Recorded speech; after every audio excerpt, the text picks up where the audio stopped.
At 52, I'm Pearl, and I thought I'd seen every kind of heartbreak life could throw at me. After raising my son David alone for 22 years, working double shifts to give him everything he needed, I was finally going to see him marry the woman he loved. I bought a new dress saved for months to fly from Portland to Atlanta and practiced my mother of the groom speech until I could recite it perfectly. But nothing prepared me for what happened at that reception. Before I tell you what happened next, let me know where you're watching from, and please hit like and subscribe. Trust me, you'll want to hear how this story ends. Let me take you back to the beginning because you need to understand what this wedding meant to me. David's father walked out on us when David was just 3 years old. One day he was there, the next day he was gone with a note saying he wasn't ready for the responsibility. I never saw him again, and frankly, good riddance. From that moment on, it was just David and me against the world. I worked the morning shift at Murphy's Diner downtown, slinging eggs and coffee from 5 a.m. to noon. Then I'd race home to get David from the babysitter and spend the afternoon with him. After he went to bed, I'd head out to clean offices until midnight. Some nights I was so tired I could barely stand, but I never let David see that.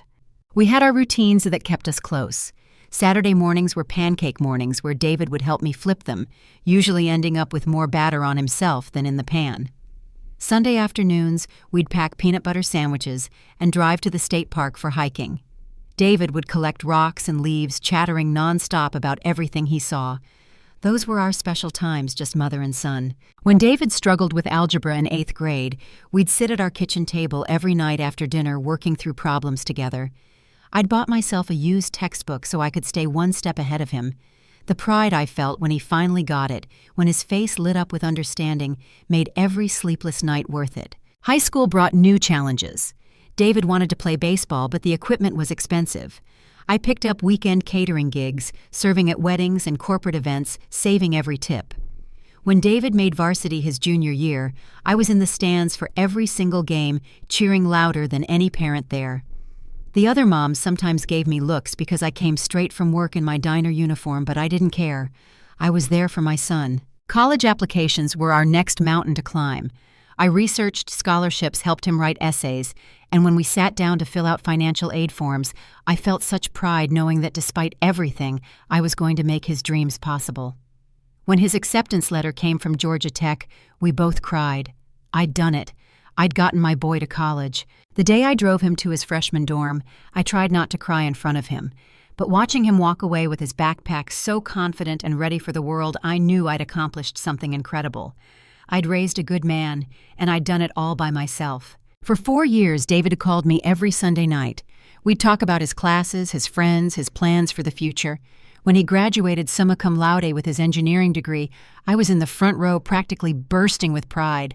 My boy, the first person in our family to graduate from college. After graduation, David got a job with a prestigious firm in Atlanta. He was making more money than I'd ever dreamed of, living in a beautiful apartment, driving a nice car. Sometimes when we talked, I could hardly believe this successful young man was the same little boy I'd raised in our tiny 2-bedroom rental house. About 2 years ago, David started mentioning a girl named Madison. She worked for a marketing company, came from what David called a really nice family. I could hear something different in his voice when he talked about her, something I'd never heard before. Love, yes, but also something else. Something that made me a little nervous, though I couldn't put my finger on what. When David called to tell me they were engaged, I screamed with joy. My son was going to be happy, was going to have the kind of life I'd always dreamed for him. He promised I'd love. Madison said she was excited to meet me. We talked about the wedding, about how I'd finally get to see where he lived, meet his friends, be part of his new life. 3 months before the wedding, David arranged a video call so Madison and I could meet. I spent an hour getting ready, wanting to make a good impression on the woman who was going to be my daughter-in-law. Madison was beautiful, perfectly dressed, with a smile that seemed a little too bright. She asked polite questions about my work, about Portland, but something felt off. She seemed to be studying me rather than getting to know me. When I mentioned how proud I was of David, how hard we'd both worked to get him through school, Madison's smile tightened just slightly. After the call, I told myself I was being paranoid. Madison was probably just nervous about meeting her future mother-in-law. But over the following months, David seemed to change. Our weekly calls became bi-weekly, then monthly. When I did talk to him, he seemed distracted, different somehow. He missed calling me on Mother's Day for the first time ever, then called 3 days later with a brief apology about being busy with wedding planning. When I asked about my role in the wedding ceremony, David was vague. "Madison's handling all the details, Mom. You just focus on enjoying yourself." I offered to help with planning to contribute financially, but David brushed me off. "Madison's family has it all covered," he'd say. I should have been relieved, but instead I felt shut out. Still, I was determined to make this the best weekend of David's life. I used my entire vacation savings to buy a plane ticket to Atlanta. My neighbor, Mrs. Thompson, lent me her good suitcase. I bought a beautiful navy blue dress with silver trim from the nicest department store in Portland, spending more on one outfit than I usually spent in 3 months. I got my hair done professionally, had my nails manicured, even bought new shoes.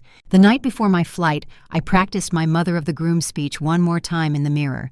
I'd written about David's determination, his kindness, how proud I was to be his mother. I'd planned to tell the funny story about how he'd tried to cook me breakfast in bed when he was 7 and nearly burned down the kitchen. I wanted everyone to see the wonderful man I'd raised. The flight to Atlanta was my first in 15 years. As we took off from Portland, I pressed my face to the window and watched my city disappear below. This was it. This was my moment to shine as the proud mother of the groom, to finally step into David's successful new world and see where all our hard work had led. The rehearsal dinner was held at Madison's parents' country club, a place so elegant it made me feel like I was in a movie. Crystal chandeliers, white tablecloths, waiters in bow ties. Madison's family moved through this world like they owned it, which I suppose they did. Madison's father owned several car dealerships across Georgia, and her mother was on the boards of various charities. These were people who'd never worked a day in a diner or cleaned an office building at midnight. I felt out of place the moment I walked in, but I was determined not to show it. David met me at the door, and for a moment he looked like my little boy again. He hugged me tight and said, "Mom, you look beautiful." But then Madison appeared at his side, perfectly dressed in a cream-colored cocktail dress that probably cost more than my monthly rent. "Pearl," she said, air-kissing my cheek, "we're so glad you could make it. Let me introduce you to everyone." But instead of introducing me as David's mother, she led me around saying, "This is Pearl, she's from Portland." Not once did she mention my relationship to David.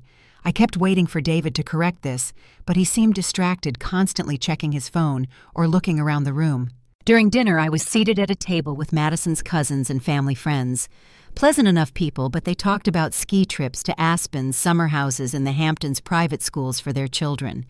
When they asked what I did for work, I proudly told them about the diner and my cleaning business. The conversation seemed to stall after that. I watched David from across the room. He was at the head table with Madison and her immediate family, laughing at something Madison's father was saying. He looked happy, successful, like he belonged there. But he also looked different somehow, more formal, more careful with his words. When he gave his little speech thanking everyone for being there, he talked about how grateful he was to Madison's family for welcoming him.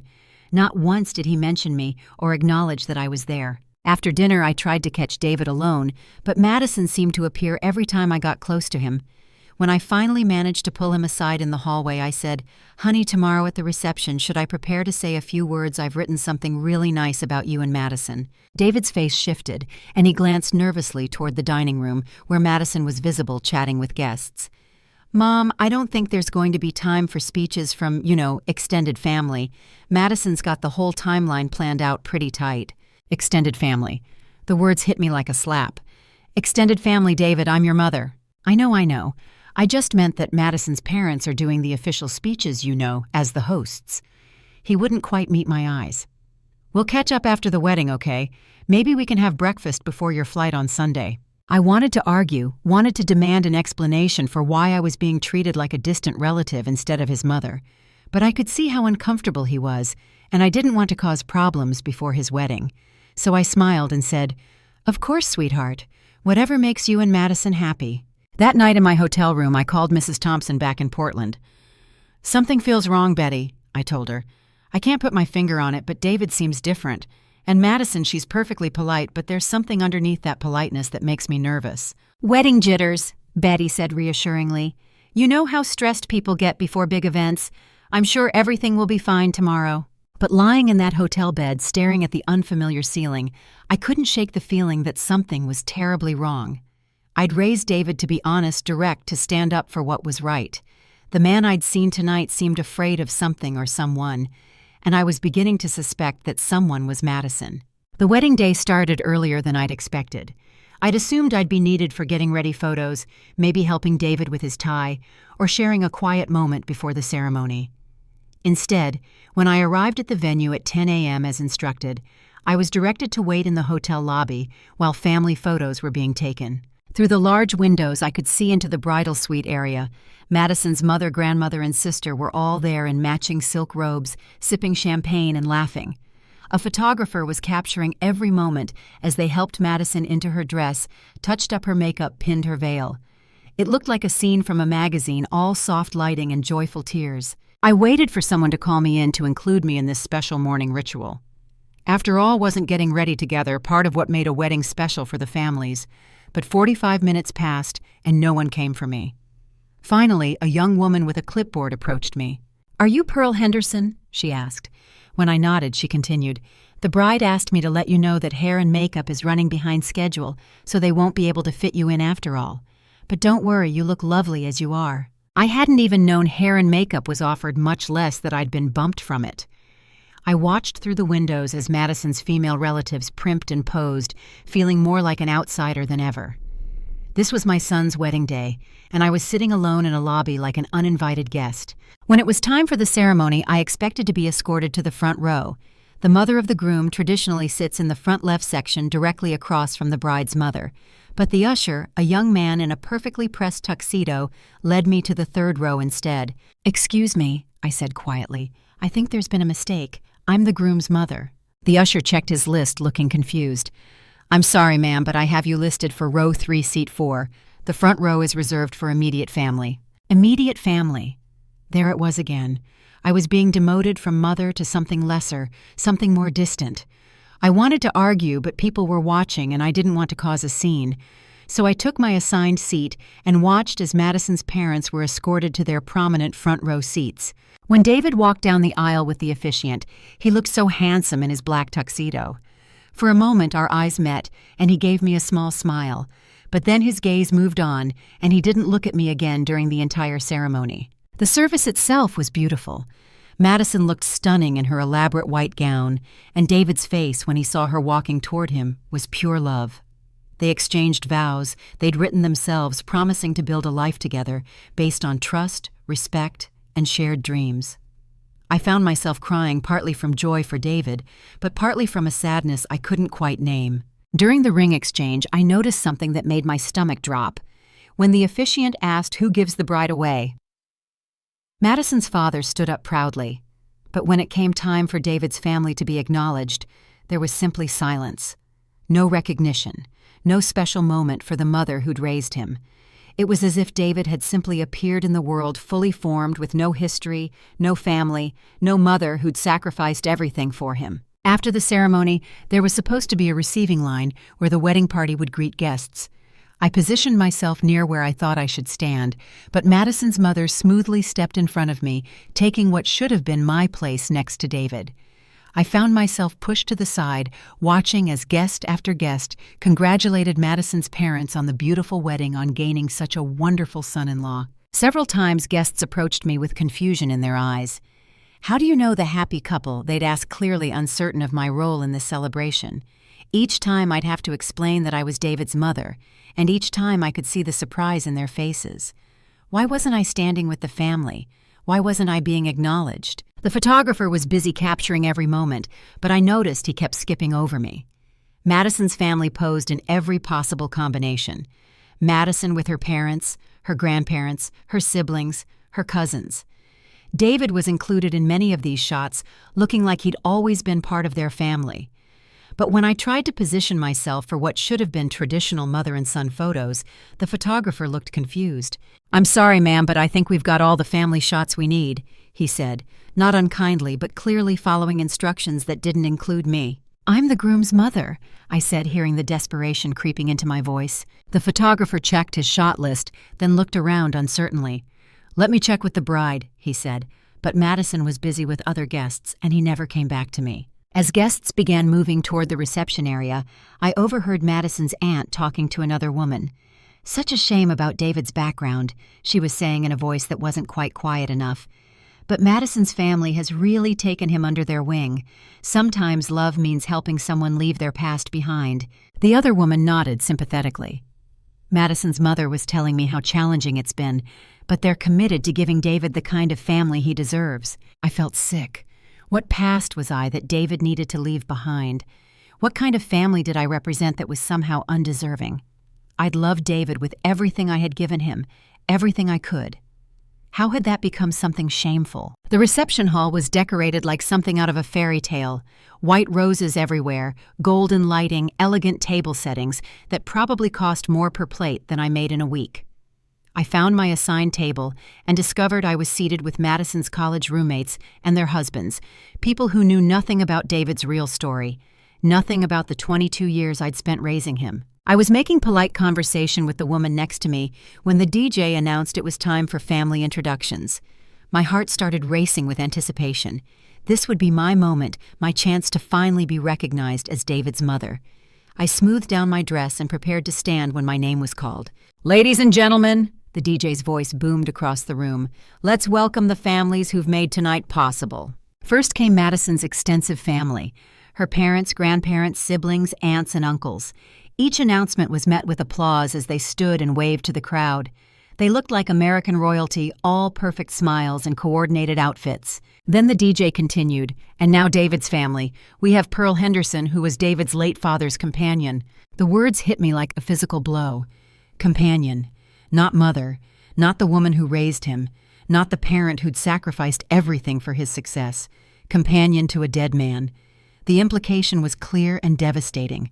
I was just some woman who dated David's father, someone peripheral to his real life. I felt the blood drain from my face as the table around me turned to look at me with expressions of mild sympathy.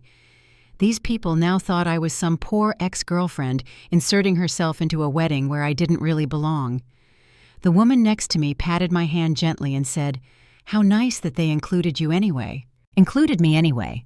As if my presence was an act of charity rather than my right as David's mother. I looked desperately toward the head table where David was sitting. He had to correct this. He had to stand up and tell everyone who I really was. But when my eyes found him, he was staring down at his plate, his face flushed red. He knew exactly what had happened, and he was doing nothing to fix it. Madison, on the other hand, smiled brilliantly and gave me a little wave as if everything was perfectly normal, as if reducing me to late father's companion was somehow appropriate and kind. The applause died down and conversations resumed around me, but I felt like I was underwater. Everything seemed muffled and distant. 22 years of being David's mother had just been erased with a single announcement. Every sacrifice, every sleepless night, every proud moment had been reduced to nothing. "That must be difficult for you," the man across from me said kindly. "Watching him get married when you probably remember him as a little boy." He thought I was some woman who'd known David as a child through his father. He had no idea that I'd been the one who'd held David when he was sick, who'd taught him to ride a bike, who'd worked 2 jobs to pay for his college education. I excused myself and headed toward the ladies' room, desperate for a moment to collect myself. In the hallway, I nearly collided with David, but before I could say anything, Madison appeared at his side. "David, honey, they need you for photos with my grandmother," she said sweetly, then turned to me with that same bright smile. "Pearl, you're enjoying yourself, aren't you? I hope the table placement is working out for you." "Madison," I said, my voice shaking slightly. "There seems to have been a mistake with the introduction. I'm David's mother, not his father's companion." Madison's expression didn't change, but something cold flickered in her eyes. "Oh, that. I thought that phrasing would be less complicated for everyone. You know how these things can get confusing when family situations are unconventional." Unconventional. As if being a single mother was somehow shameful or wrong. As if the fact that David's father had abandoned us made me less worthy of recognition. David still hadn't said anything. He was looking everywhere except at me, his jaw tight with what I hoped was discomfort at Madison's cruelty. But he didn't correct her. He didn't defend me. He didn't claim me as his mother. "We really should get to those photos," Madison said, taking David's arm. "Pearl, the open bar is wonderful if you'd like to get yourself a drink." And then they were gone, leaving me standing alone in the hallway, feeling smaller and more invisible than I'd ever felt in my life. I didn't go back to my table immediately. Instead, I found myself wandering around the edges of the reception, watching my son's wedding, like I was viewing someone else's life through a window. David was constantly surrounded by Madison's family, laughing at Madison's father's jokes, clapping Madison's grandfather on the back, fitting seamlessly into their world like he'd been born into it. Near the ladies' room, I overheard a conversation that made my blood run cold. Madison's sister was talking to what appeared to be Madison's college friend, and they weren't being careful about their volume. Madison handled the mother situation perfectly, the sister was saying. David was so worried about how to manage that whole dynamic, but Madison just took control. What was the problem exactly? The friend asked. Oh, typical working-class baggage. David's mother is this diner waitress from some small town in Oregon. Sweet enough, I'm sure, but completely wrong for David's new image. Madison helped him understand that successful men don't parade their unfortunate backgrounds around. It's better for everyone if certain people just fade into the background. My legs nearly gave out beneath me. David had been worried about me, embarrassed by me, ashamed of the woman who'd raised him. And Madison had encouraged that shame had helped him see me as an obstacle to overcome rather than a mother to honor. That's so smart of Madison, the friend said admiringly. It must have been hard for David to make that choice, but sometimes you have to be practical about these things. Madison's mother always says that you can't move forward if you're constantly looking backward. David's much happier now that he's not weighed down by guilt about his mother's expectations. Guilt about my expectations. What expectations had I ever had except for David to be happy and successful? When had wanting to be part of my son's life become a burden he needed to escape? I stumbled into the ladies' room and locked myself in a stall, my whole body shaking. This wasn't a misunderstanding or an oversight. This was a calculated campaign to erase me from David's life, and my own son was a willing participant. For 22 years, I'd built my entire identity around being David's mother. Every decision I'd made, every sacrifice I'd endured, every dream I'd pursued had been about giving David the best life possible. I'd never remarried because I'd wanted to focus entirely on him. I'd never pursued my own interests because his needs always came first.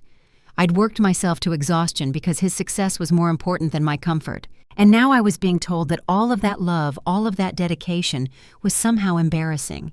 That the very fact of my existence was holding David back from the life he deserved. When I finally composed myself enough to return to the reception, I found that the traditional mother-son dance was about to begin.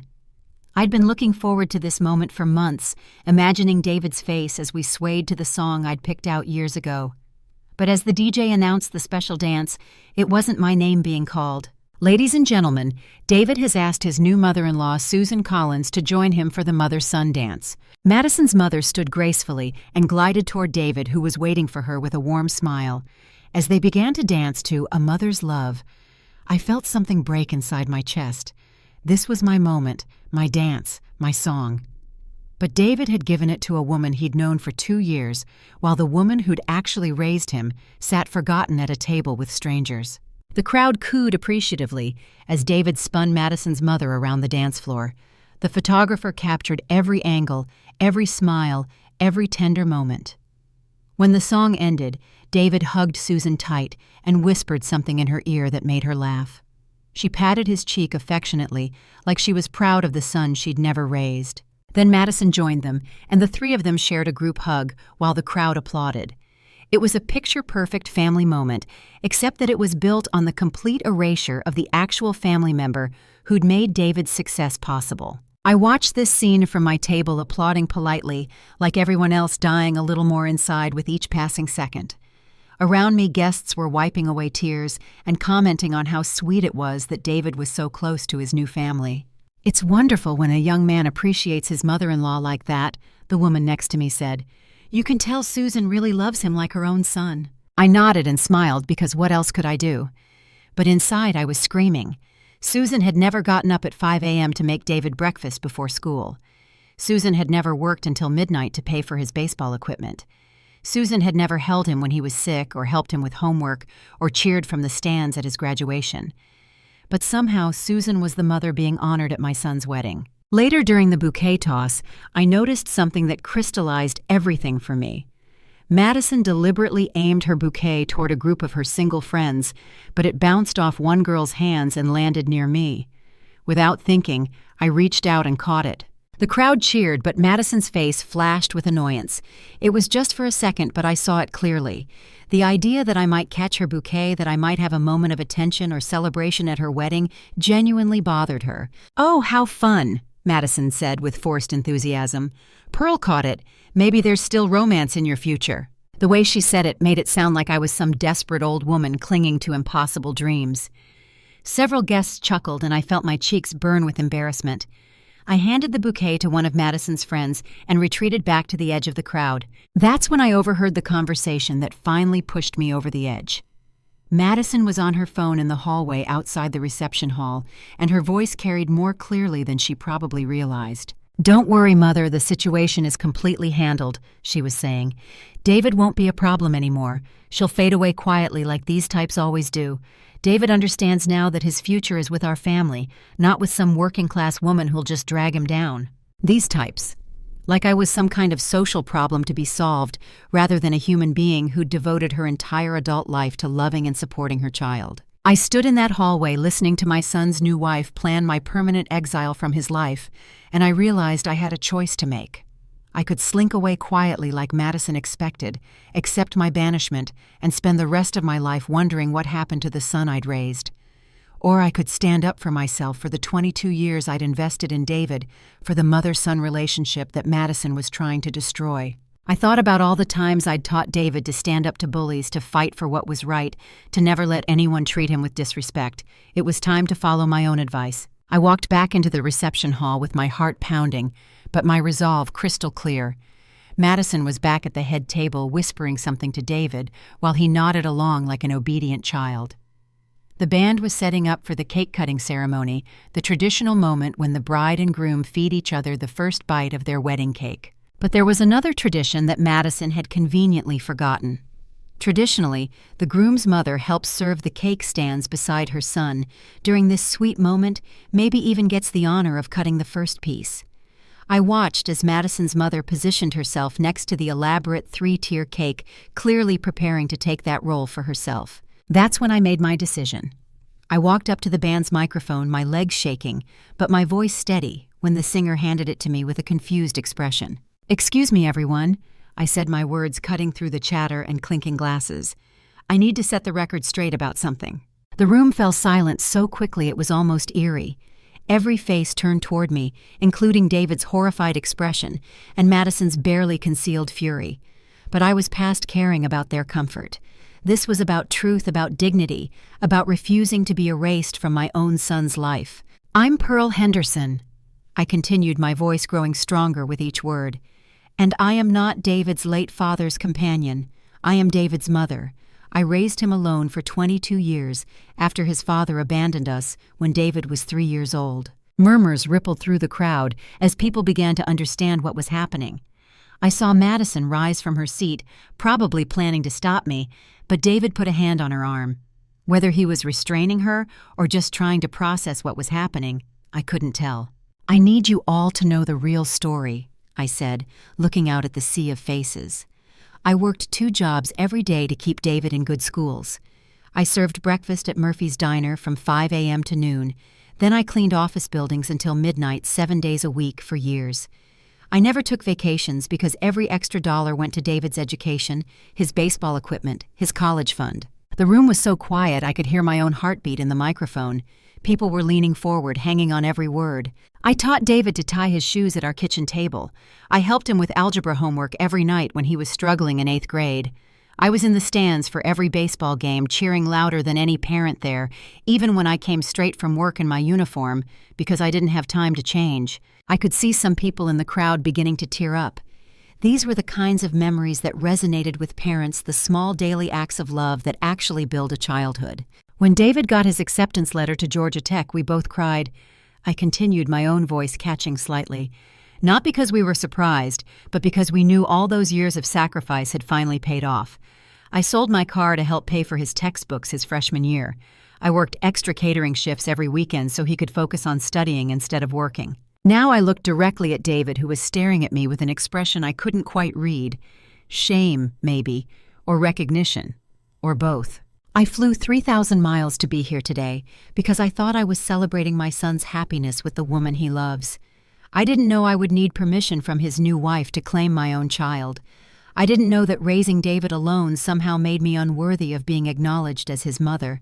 Madison was on her feet now, her face flushed with anger, but the crowd's attention was completely focused on me. Several people were openly crying, and I could see fathers putting protective arms around their wives, probably imagining how they would feel in my situation. If David is ashamed of where he came from, that's his choice to make, I said, my voice steady, despite the tears streaming down my cheeks. But I will not be written out of my own story. I will not pretend that 22 years of loving my son never happened just to make someone else more comfortable. I reached into my purse and pulled out the folded pages of the mother of the groom speech I'd never gotten to give. I walked to the head table and placed it in front of David. "This is what I wanted to say about you tonight," I told him. "About the wonderful man I raised, about how proud I am to be your mother. But apparently being proud of my son is now considered inappropriate." The silence in the room was deafening. Madison looked like she wanted to disappear.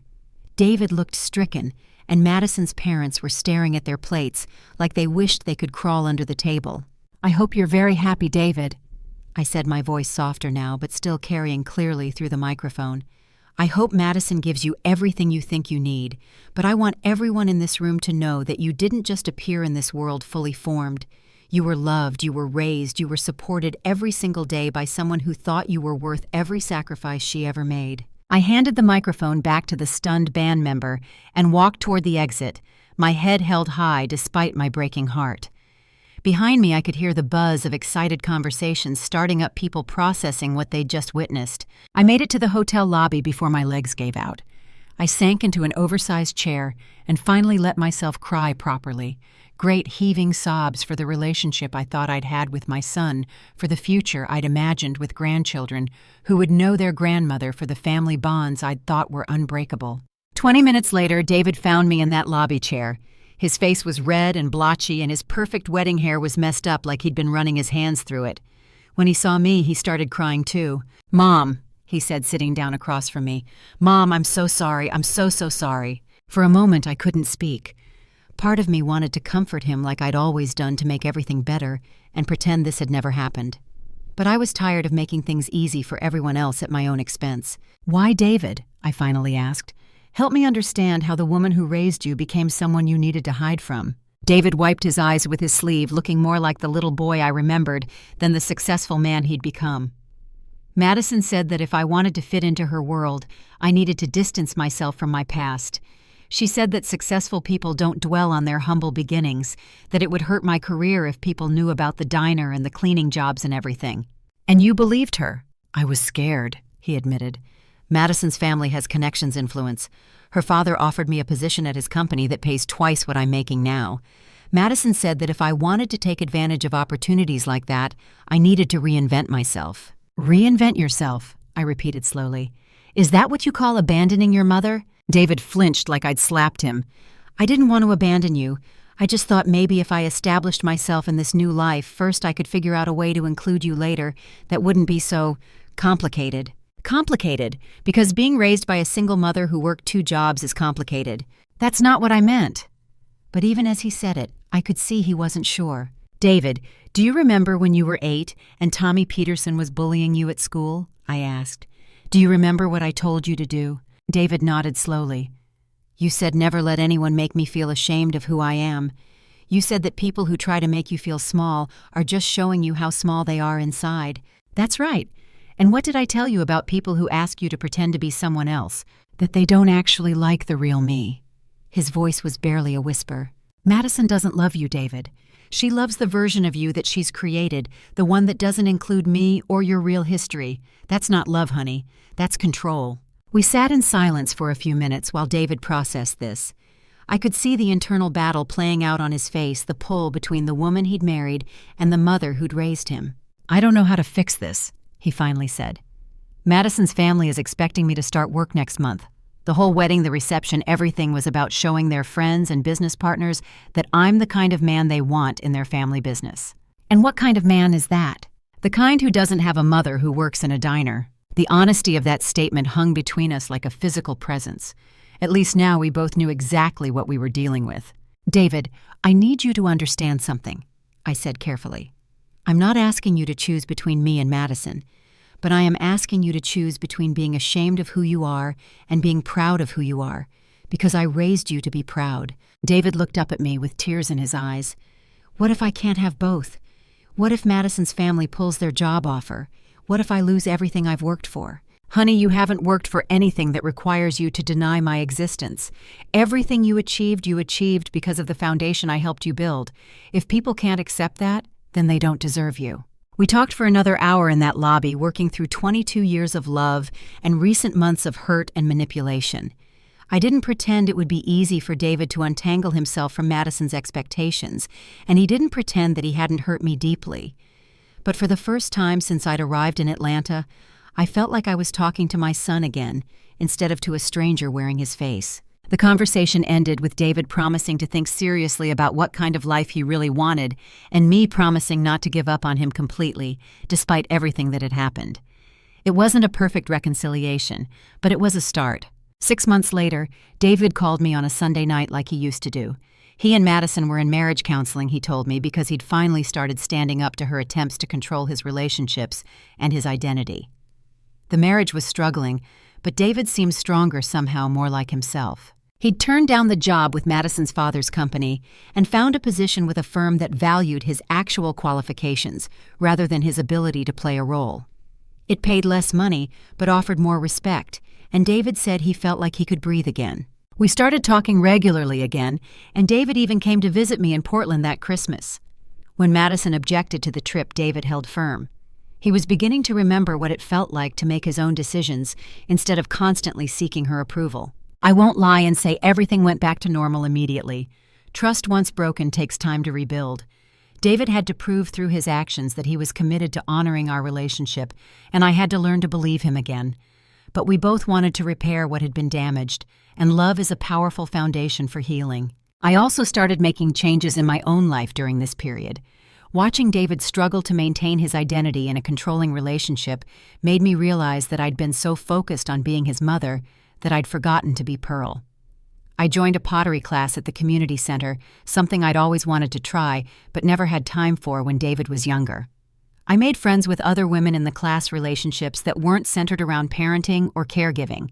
My neighbor, Mrs. Thompson, introduced me to her widowed brother Frank, who was visiting from Seattle.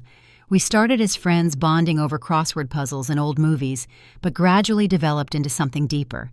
For the first time in over 20 years, I was dating someone thinking about my own happiness instead of constantly worrying about David's. The most important thing I learned during this difficult time was that love doesn't mean accepting disrespect, not even from your own child. Sometimes the most loving thing you can do is refuse to disappear when someone wants to erase you. I'd raised David to be strong and independent, and part of that meant he had to learn that his choices had consequences. Standing up for myself at that wedding taught both David and me valuable lessons about self-respect, about the difference between love and control, about the importance of honoring the people who've helped shape us into who we are. I'll always be David's mother, regardless of whether someone wants to acknowledge it or not. That relationship exists independent of anyone else's approval, and sometimes standing up for yourself teaches others how to respect you, even when that someone is your own child. The experience also taught me that you can't build a healthy future on the denial of your past. David's success didn't happen in a vacuum.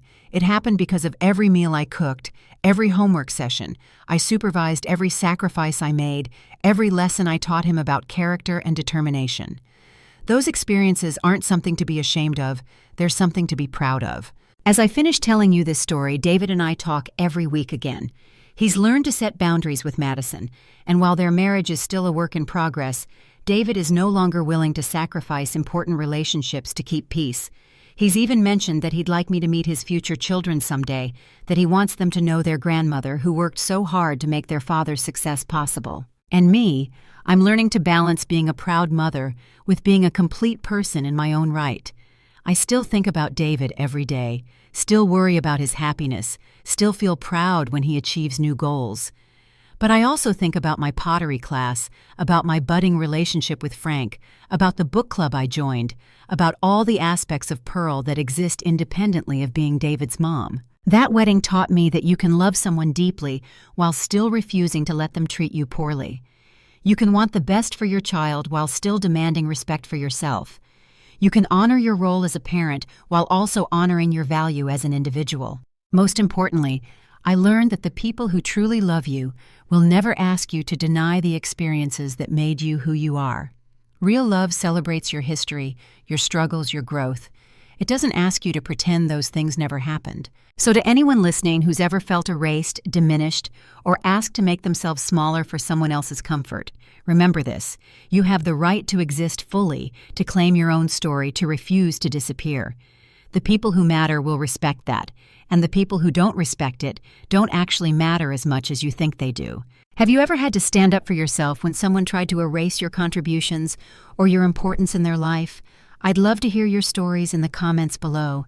And if this story resonated with you, please like this video and subscribe for more true stories about family relationships and finding the strength to advocate for yourself. Share this with someone who might need to hear that their voice and their history matter. Thank you for listening to my story, and remember that your experiences, your sacrifices, and your love matter just as much as anyone else's, regardless of what others might try to tell you. Take care of yourselves, and don't let anyone convince you to disappear from your own life.